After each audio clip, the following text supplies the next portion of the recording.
Part 7. The First Grave Robberies. The turning point came quietly, almost without warning. But in truth, it had been building for years. Ed's fascination with preservation, with death, with permanence, had reached a threshold.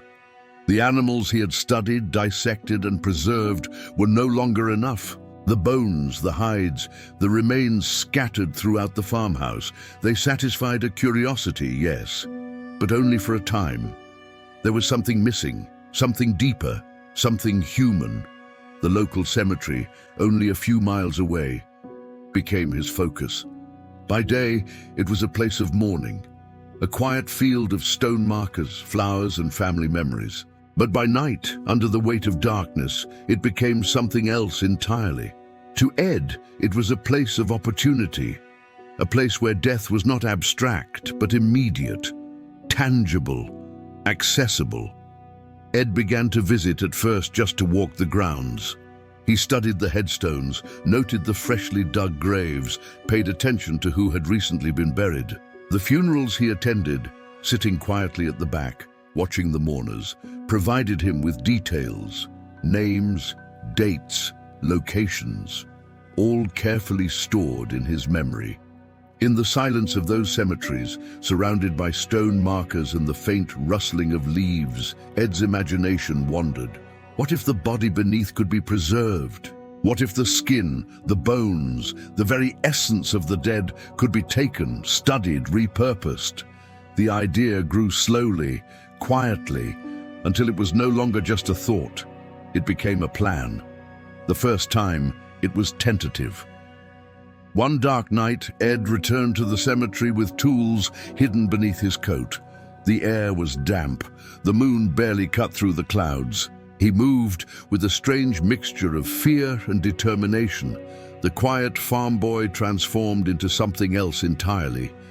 His hands shook as he dug into the earth, the sound of the shovel muffled by the damp soil.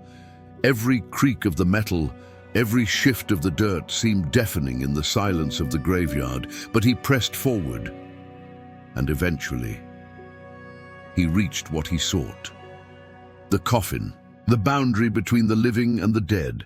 Ed forced it open, and there, in the cold stillness of the earth, was the body of the recently buried. The smell of decay filled the air, heavy, suffocating, but Ed did not retreat. He studied, he touched, and then he took what he believed he needed. This was not a single act, but the beginning of many. Over time, Ed returned to the cemeteries again and again. Sometimes he would exhume entire bodies. Other times, he would take only parts, bones, organs, skin. Each night was carefully planned, meticulously executed. And each time, he returned to the farmhouse with new materials to study, new pieces to preserve, new objects to arrange. The farmhouse, already filled with animal remains, began to change. Now human remains entered the space. The bones and skins of the dead were cleaned, catalogued, stored, or repurposed into strange creations. Masks, clothing, household items, each one an experiment, an attempt to preserve not only the physical remains, but something deeper, an essence, a memory, a permanence. The townspeople remained unaware. In Plainfield, funerals came and went, families mourned, and graves were filled. When some noticed disturbances, earth unsettled, flowers overturned, caskets shifted, it was explained away. Perhaps vandals, perhaps animals. No one imagined that quiet, polite Ed Gein, the odd man who kept to himself, could be the one responsible. But in truth, each grave robbery was pulling Ed further away from the world of the living, further into obsession, further into darkness. The cemetery became his hunting ground, the farmhouse became his workshop, and his life, already isolated and shaped by grief, now revolved entirely around the dead. For Ed, it was no longer enough to remember his mother's words or to preserve her memory in untouched rooms.